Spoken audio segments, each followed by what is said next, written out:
¿Por qué no quieres que te parte el cráneo? Porque en el cráneo hay mucha idea. Y si me lo parte, el cerebro tan tonto y no piensa bien. Y las costillas están pegadas al esternón que lleva forma de cuchillo. Y un hueso muy largo que son las piernas, son muy duras las piernas, pero a veces son un poco flojas.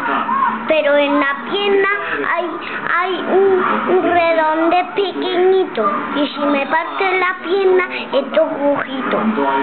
Pero si a mí me gusta partir los huesecillos. ¿Pero tú qué crees? ¿Sabes qué? ¿Qué? Que si tú me partes la pierna y cojo un palo, ¿qué pasaría? Que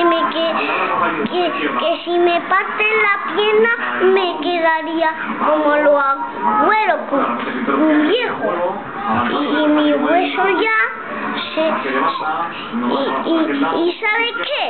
Si no tenemos hueso nos quedaremos como un flan.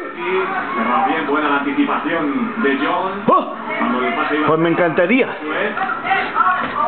Entonces, mira qué te pasa, estás muy loco con los huesos y todo, quiero romperlo para que ya no estén los huesos y nos quedemos como un flan.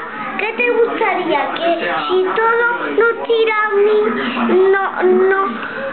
y si nosotros comeríamos un mismo